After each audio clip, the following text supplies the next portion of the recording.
everybody, welcome or welcome back to the channel. My name's Nicole and this is Dusty Book Sniffers, and today we're here for episode 3 of the NetGalley Reading Diaries, so let's get started.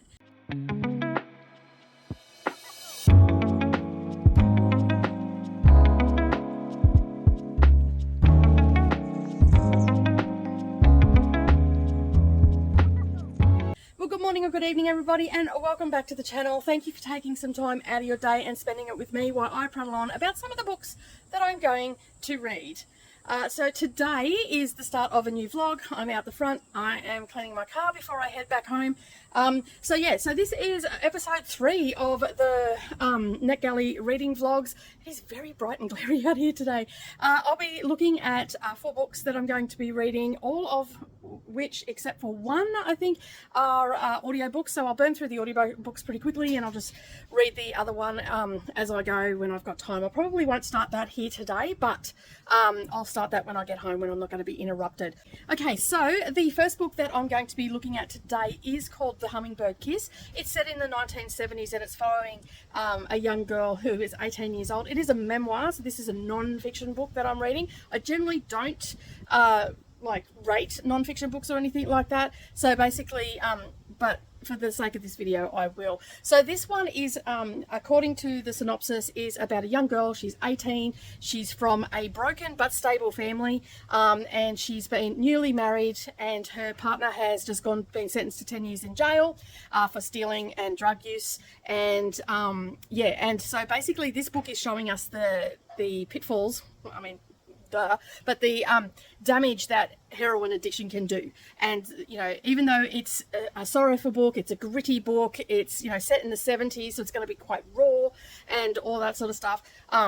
I think this, it does say in there that there is a ray of hope in this. So I think that this is going to be her journey story from her addiction at 18 and what it took to get out of that. I'm hoping that she's out of it. But anyway, I guess we'll find out as the story goes on. So I have just keyed it up ready to listen to, because I have to, as I said, clean my car out. So I've got to do a bit of detailing on that. I won't show you, I won't bore you with the B-roll. But anyway, that's what I'm going to listen to while I'm doing that. This one is 8 hours long, and it's narrated by the author, and as you can see from the cover there, that's what it looks like. Now this one was a read it now one that I've seen, and I just thought it was really interesting, an interesting topic, and I'd like to sort of see it because I have in my life had friends that had parents that were addicted to heroin and all that sort of stuff, and one of my best friends, her mother died from a heroin overdose, and so I would really like to get into the nitty-gritty mindset and all that sort of stuff of this book. So it was something that appealed to me. So yeah, I'm going to get stuck into it. I'll check in either when I'm finished or as I'm going through and all that sort of stuff. As I said, I've already keyed it up and I've just listened to the first chapter, and her newly husband, they've only been married for 3 months, and he's just gone to jail for stealing a stereo, and also well, they went on the run after they stole it, and he broke his probation. So it wasn't just that. It was a lot of other stuff that he had done. And so the judge just had enough and gave him 10 years for it. So I'm going to get into it. I'm going to finish doing this before the heavens open up. I'm not having much luck getting this car cleaned, but anyway, I will check in shortly. All right, so I'm here to do my wrap up for The Hummingbird Kiss. Now, as I said in the clip, this one was a non-fiction one that I picked up. It was one that I thought would be a good fit for me, because I was curious, behind that we might get some of the psychology behind the addiction and all that sort of stuff. It wasn't as good as I thought it was going to be. I'm giving this a 3-star rating, and I know that's pretty quick for me to jump in and say I'm giving it a 3-star rating, but here's why. I don't normally rate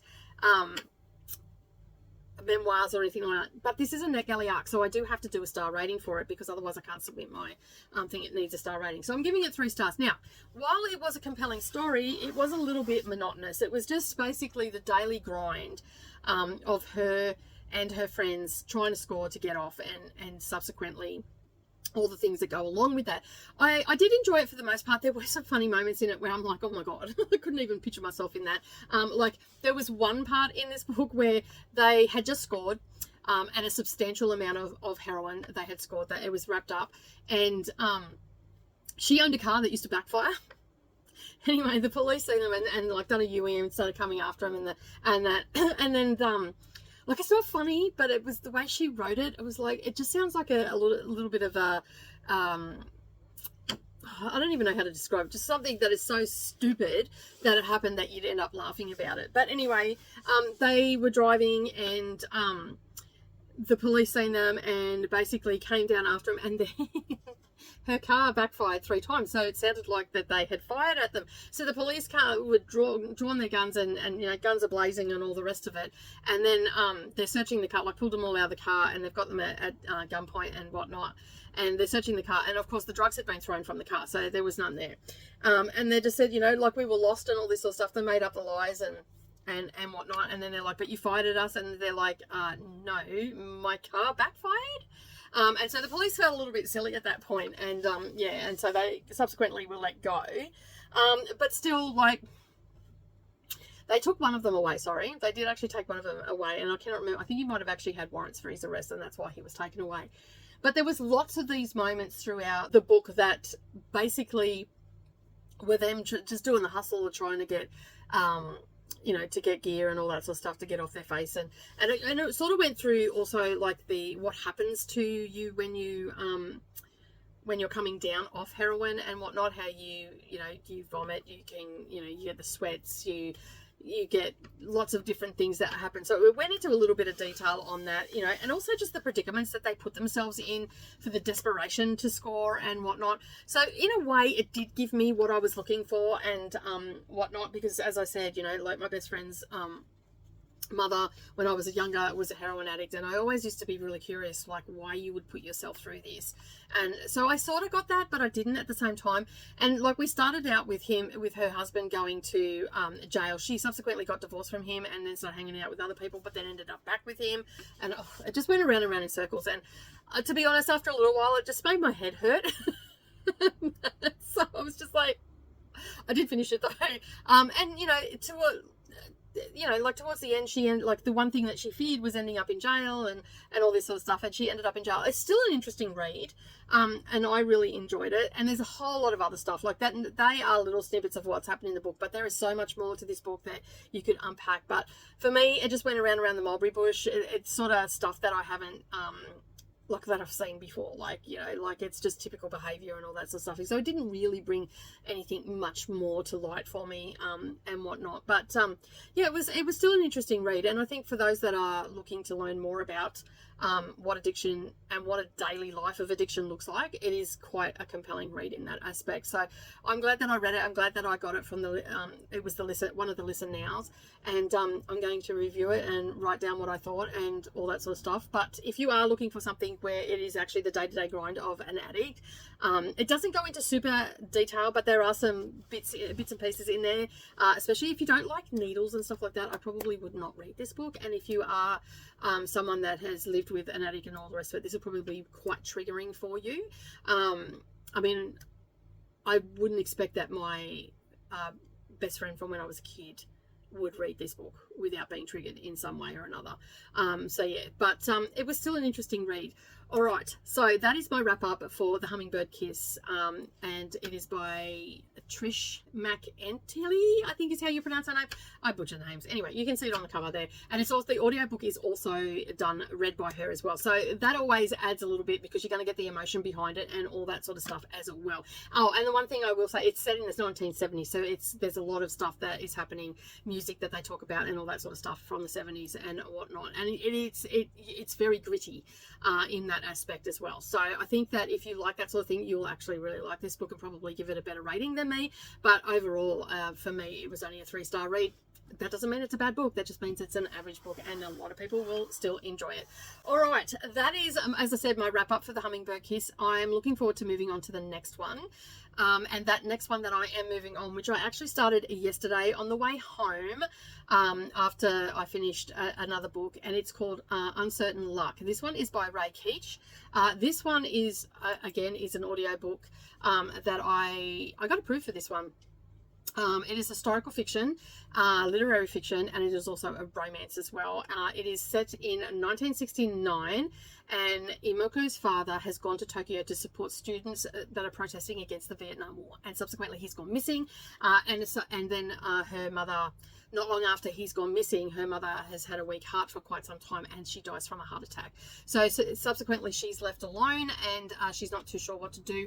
And a wealthy businessman comes to the funeral and gives her some funeral money, and she uses that money to go to Tokyo to try and track down her father, where she meets, I forget his name, but she meets a young man on the train, and they sort of become friends. And so right now where I'm at, I'm about 80 pages into it roughly, so about quarter of the way through it.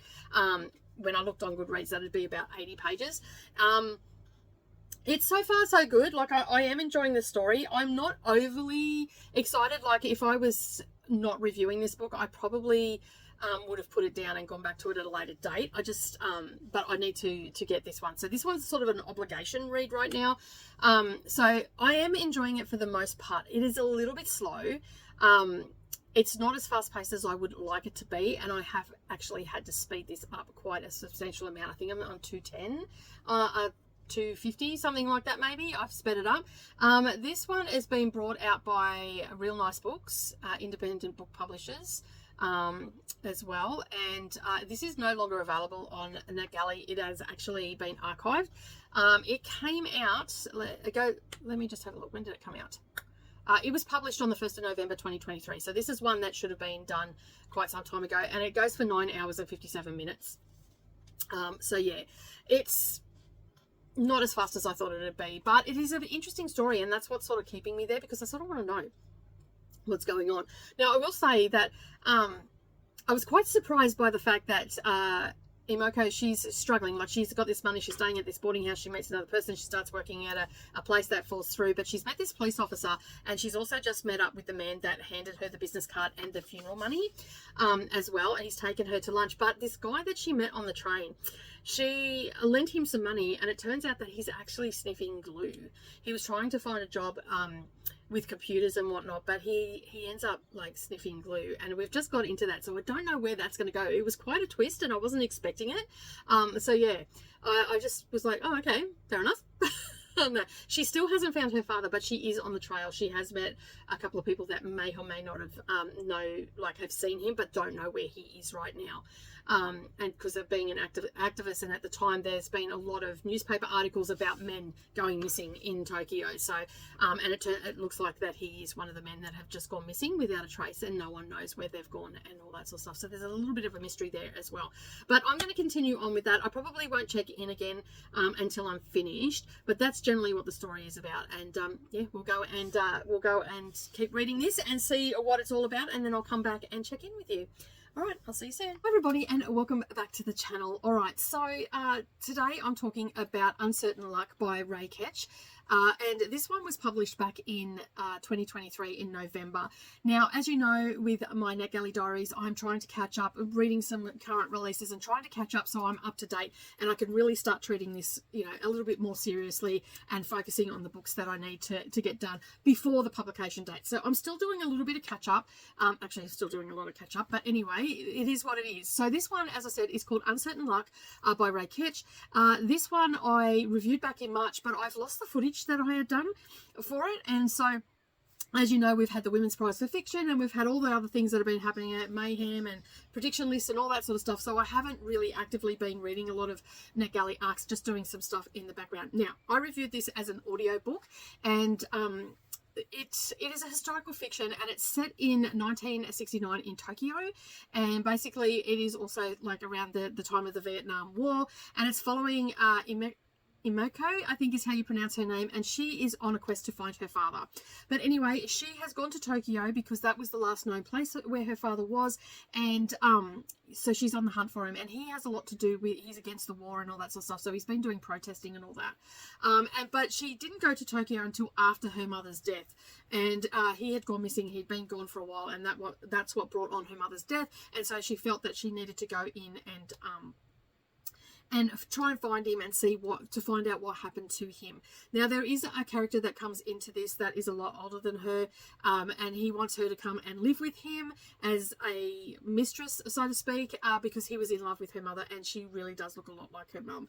And so, yeah, there's that little sideline, but it's mostly focusing on her journey of trying to find her father, and in that time, she is also making friendships along the way, and she's sort of getting to know herself a little bit better. She runs into some problems, and then she ends up living at a house and just really working towards trying to find her father, and subsequently gets mixed up with the people that are part of that, and along the way she finds love as well. So it was okay. It wasn't a great book. I only gave it 3 stars, and the thing that really brought it down for me was the narrator was the author himself, and it just didn't, we had a female protagonist and it just didn't match up. And while normally I don't mind it if the author is reading a book for the audiobook, I don't mind it, but this one I just couldn't get there with it, and I really struggled with it. So when I read the synopsis for this, because I do read the synopsis for the books that I get on NetGalley, when I read it, I'm like, it's historical fiction, it's set around the Vietnam War. I haven't really read a lot of stuff around that. It's got supposedly a strong female character on a little bit of a quest, you know, to find her father, and also a journey of self-discovery and all that sort of stuff. So yeah, and I just feel like a female narrator would have been a lot better for this audiobook. I have not gone and checked to see if it is still the author. I'm assuming it is, because it's. I think it might even be self-published. I don't have all of that detail and all that sort of stuff here, but and I'm just sort of looking over my review, because I've already written up my review, which I done back in March. Yeah, just all the things I've just said there, I've pretty much said in this as well. And I believe that there would have been potential for this book, you know, had it had a female narrator. Yeah, I really did struggle, and I don't like to say that I struggled with books, but you know, like, not every book is going to be for me. Now, as I said, I did film my intro and my thoughts as I was going, and also my wrap up, but I seem to have lost it, and I did delete a lot of stuff out, and I got a feeling that I might have accidentally deleted that out of my March folder. So that's why you're sort of just getting this 4-minute, 5-minute little chat about it. I don't even really feel like I want to go and read anything more by this author either. Like, the story was okay, but it wasn't a solid, like, it was okay, because for me it was a different type of story, because it was revolving around the Vietnam War, but it wasn't a solid story. Does that make sense? So I've only given it 3 stars. I'm sure there are plenty of people out there that will absolutely love this book, but for me, as an audiobook listener to this, it just didn't do it for me. So I'm just going to leave it there. I gave it 3 stars. My review is over on NetGalley if you want to go and check that out, and also on Goodreads as well. So I am going to move on to the next one, and yeah, and the next one that I read during the month was Dollmaker. So here's what I had to say about that. Hi everybody, and welcome back. All right, the next book that I am reading is called The Dollmaker. And this one is by Morgan Sharmy. It is narrated by Kate Rudd. Now, this one is an old one on my NetGalley, and as you know, I am trying to catch up and get ahead of the game and all that sort of stuff. So this one, it was set for publication back in February 2023, so it's been on there for some time. But I do believe that this one was a Read It Now one that I got when I first decided that I was going to do NetGalley. All right, so basically this is a historical fiction horror, something that I like. So historical fiction and horror comes together, and it's called The Dollmaker, as I previously said. So this is following Dawn's story. I've just got the because I can't remember what it was about, so I've just got the synopsis up here. So this is following the main protagonist, who is Dawn Hildegard, and her best friend has been kidnapped, and there is a serial killer getting around called the Dollmaker, and the reason that they call him the Dollmaker is because he kidnaps women and basically dismembers them, like takes bits and pieces from all different women. It's about 8 women that he kills in total to get all the body parts that he needs, and then he sort of Frankensteins them back together again. And the last victim to be kidnapped before the doll appears is the one that the head is for. So we also have another character named oh, I can't think of his name right now. It's not in here because I just started listening to it and his name was mentioned. Anyway, there is another that teams up with Dawn, and basically they're trying to find out who the doll maker is. So it's got a little bit of a mystery element to the serial killer, and yeah, it's a little bit gruesome where he's like creating dolls, like, and he dresses them up and then poses them in a public place for all to see his creation. And basically right now what I know from the first chapter is that he is pretty much on his last creation.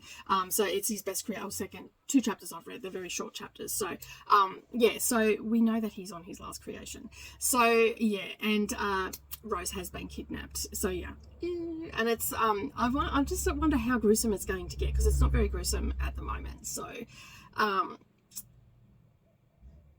and so basically there are more and more victims appearing according to this, and she has to find Rose before it's too late. So it's a little bit of a hunting sort of vibe to it, a mystery as well as the horror elements, because we've got things being dismembered and all the rest of it, and it's set in the 1920s, just after the war. Now Dawn is butting against the societal norms, which you know is a favourite thing of mine, where women are in positions that are predominantly graced that are predominantly by men. So basically Rose has been to medical school. She evidently went to medical school throughout the war, and she is a qualified doctor, but now she's trying to find her way. And yeah, so basically that is where we're at. All right, I'm going to get into it. I'll check in about the halfway mark and we'll go into a little bit more depth in that one, and I'll let you know how I'm feeling about it all. All right, I'll talk to you soon. Oh, hi everybody, I'm back. All right, I'm talking about Doll Maker, and basically I've got about halfway through now. It is just really good. Like, it's historical fiction horror, as I said in the first clip, and we've got a serial killer who is traveling through the country. He started, like, we know that he was in New York. I don't know where he started, but we know he was in New York, and that is how the male protagonist knows about him, because his fiance was taken by him and she was murdered by him, and the reason he knows that is because her left hand was attached to the doll. So just so you know, this is horror, and this serial killer is kidnapping women, and right now we're thinking, like, the where the timeline is and all that, all the conversation around it is he's taking ballerinas, and basically what he's doing is he's taking a piece off each person that he kidnaps, whether it be the head, the arm, the hand, the leg, the foot, so forth and so on, and he's sewing them back together and then dressing them up and posing them, and that's why he's called the Doll Maker.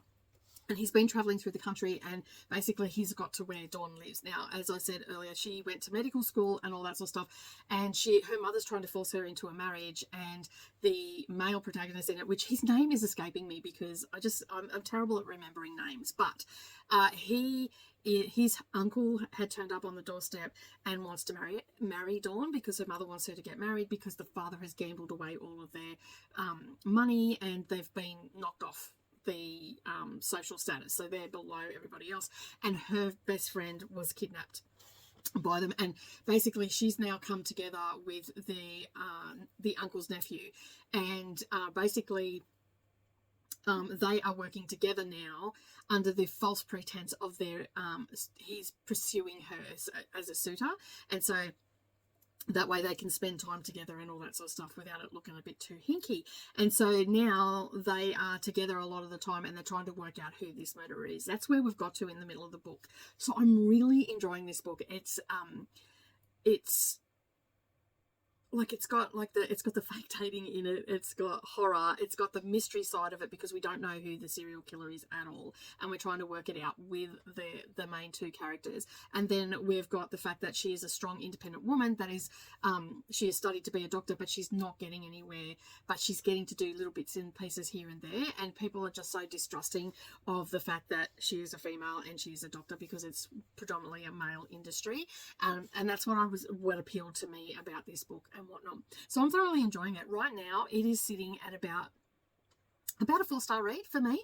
So again, it is historical fiction, and I do like historical fiction, but having that horror and mystery element into it is really good as well. So I'm going to get back into it, but I just wanted to check in and let you know that I'm not DNFing it. I'm absolutely loving it. I will go into a little bit more detail in the wrap up and all that sort of stuff, so there might be a little bit of spoilers and whatnot, but this book is already out. It's already been published and whatnot. But if you're looking for some horror or something like that for horror mayhem, this might be the book for you. It's not overly graphic at this point. Like, we've had the fact that, you know, the male main character recognised that it was his fiancée because it still had the engagement ring on the left hand, and that this person is actually dismembering them and all that sort of stuff. And he's so precise. Like they're starting to think that it's someone, like he's taking ballerinas, but they're starting to think that it's someone that is in the medical profession because the cuts are so precise. I'm thinking that it could also be maybe a butcher as well because of the way the things are being cut and then sewn back together. And it is just so precise. Like I was saying on Sprints a little bit earlier that excuse me, that like I like it from a sewing point of view. Like he's being precise and having to sew them together. Like you have to be perfect to do that. Not that I've ever done that before, but you have to be precise so you can sew it back together, because he's making art with the body parts essentially. Like it's a Frankenstein-esque sort of thing, where he's putting everything back together in that, but he is actually doing it as a work of art because he's propping them up and staging them and all that sort of stuff, and he's dressing them in really nice dresses and stuff like that, frilly dresses and whatnot. So I'm excited to get back to it. I've got about 2.5 hours left at the speed that I listen to, so I'm going to get into that, and I'll check in again today as soon as I'm finished, because I think that I can wrap this up today and then move on to my next one. All right, I'll talk to you in the next clip. Hi everybody, and welcome back. All right, I'm here to do a wrap up for The Doll Maker. I absolutely love this book. There were so many little nitty gritty bits of this book and all that sort of stuff, but it's so hard to talk about it without giving too much away. So considering what I've said in the previous clips, that that we have a serial killer, they're kidnapping people and they're turning them, like basically dissecting each person and then putting the parts back together. We definitely still have all those elements right to the end. The twist at the end, I sort of didn't see it coming, but I had a sneaking suspicion that this particular person may have had something to do it, but I wasn't 100% sure. So, I was pretty happy with how it ended. Overall, I've given this, it didn't move from a 4-star. It kept me totally engaged. It's not a super fast story, but it has a really good pace in it. Like it does it, you don't find yourself getting bored or anything like that. So I thoroughly enjoyed the fact that we had like a quickish paced book, and it kept me wanting to turn the pages and all that sort of stuff. Although I did do this as an audiobook, and I managed to get through that pretty quickly and whatnot. But as always, when I do an audiobook, I start out at a normal pace of narration and all that sort of stuff. I will say though, I would not be able to listen to this at 1x speed. If you've never sped up a audiobook before, you'd be pretty safe to take this up to a 1.2 speed without it being like a chipmunk or anything for you. And just remember that if you do that, it just only takes about 10 seconds for your brain to normalize it anyway. I've just got my my review up here. Kate Rudd was the narrator of this, and I think she done an absolutely fabulous job of narrating this. Her pacing was awesome. Her nuance of the voice and everything, and the story and everything was done really well. I thoroughly enjoyed it.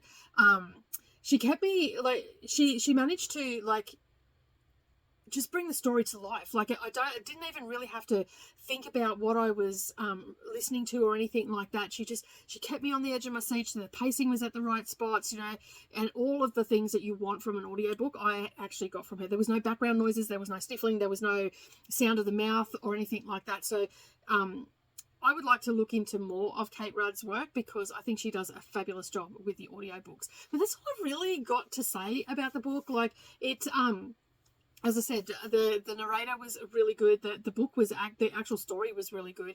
And Morgan Sharmy does a nice little weave of historical fiction and horror with a touch of, like the macabre in there almost, like it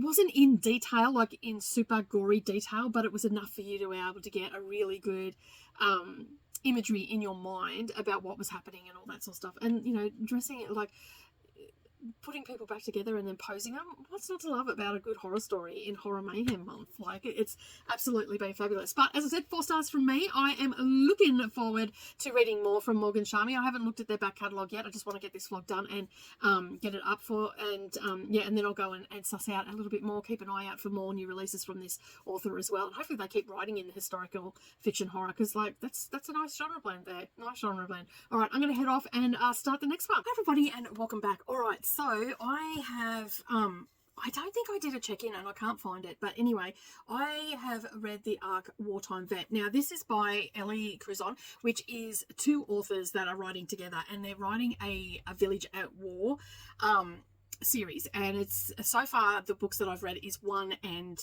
book 3. This was an arc, obviously, because we're at a NetGalley Diaries. And I got the first one as an audio book, which was called The Ration Book Baby. And that one, I think, was in my very first vlog that I did, which I'll link up down below. You can go and check that out. So basically, we're back in Bramble Heath again.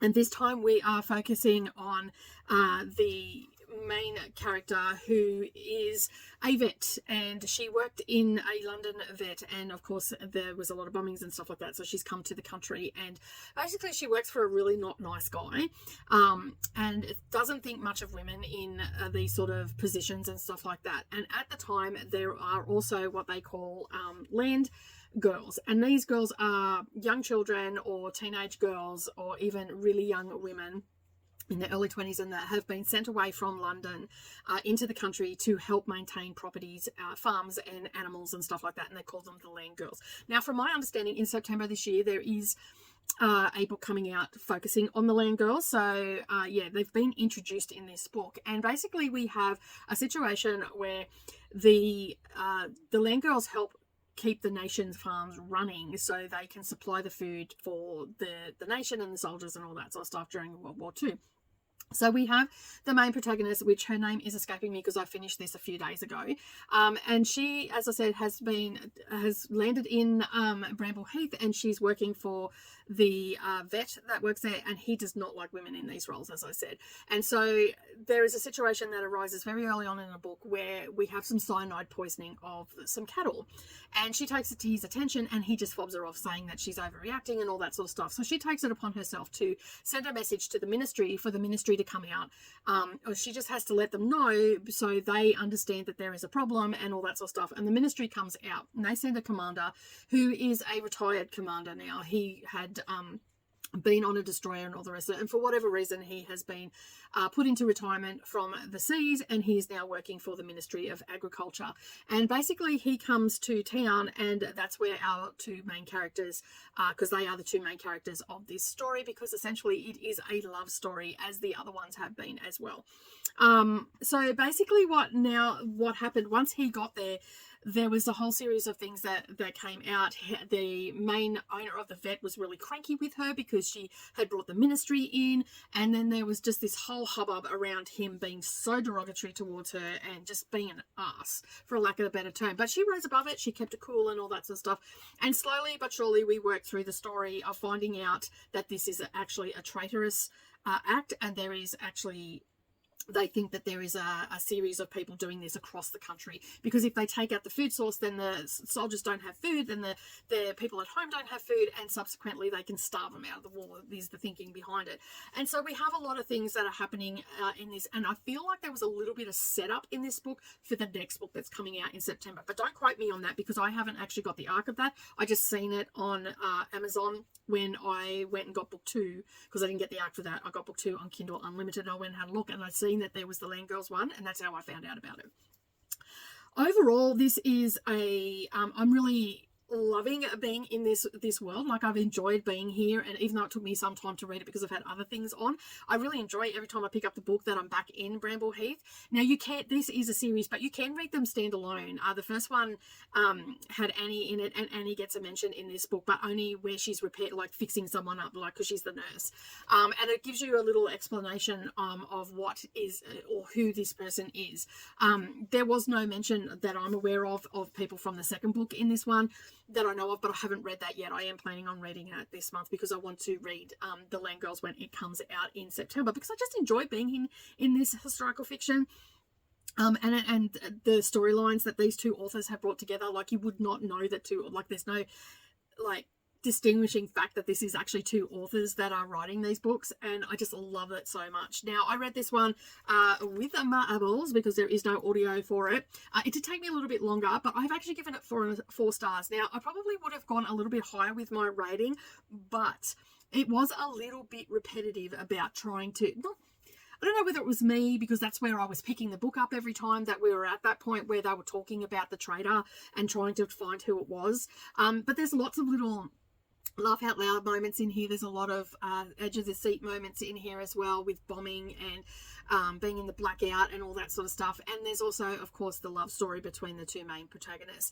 He is a widower, and she is, and the vet is a very gentle person. He's also of the land as well. His family owns property and all that sort of stuff as well. And I'm glad that I finished this, because, as I said, we're doing Kindle Mayhem right now, and this was on my Kindle, so it's sort of tied in with it. But I love the fact that it's got a horse on the front as well, and then you've got the planes in the back. Like, it's a really good depiction, really. And yeah, and so she ends up like butting against the social norms and everything of and the discrimination that her boss shows her and all that sort of stuff, and she basically really pushes hard against this. Now, this has actually already come out. This came out at the beginning of April, I want to say. Let me just bring it up, because I cannot find, I've actually lost some footage, so I cannot find my introduction to this, and I know I did one. So let me just bring it up, and I'll give you all the stats and everything about it. As I said, I'm thoroughly enjoying this, and this author, they've been writing together since 2017. I think they started writing together. I haven't cleared it off my Goodreads yet. So this has had 304 ratings so far. It's set in 1941, and Laura is her name. That is the main protagonist and whatnot. So it's got a rating of 4.43. Now, that's obviously going to go up or down depending on the ratings. It's got 331 pages. It is available on Kindle as well, and I believe it's also available on Kindle Unlimited. Now, just a little bit about the authors, just so you know. They have been writing together since 2017, and they both discovered very swiftly that they actually have a love for the past and uniquely British stories. So that is pretty much what they're writing at the moment.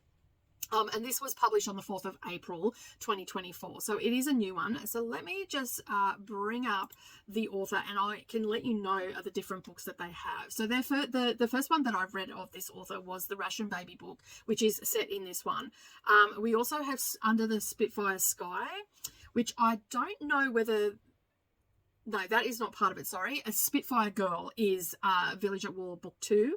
Then we have the Wartime Vet, and then we have the Wartime Wishes for Land Girls, and I believe that this is part of that series as well. So let me just make sure that I'm giving you the correct information about this, and I'll go to that series and make sure. But when I looked this up to see if it was on Kindle Unlimited, it was actually coming up at that. But the series doesn't have any more books past this one. But I believe that the Land Girl ones is. And let me just go over to Amazon and make sure, because that's where I seen this information. What's it called? The Wartime Vet.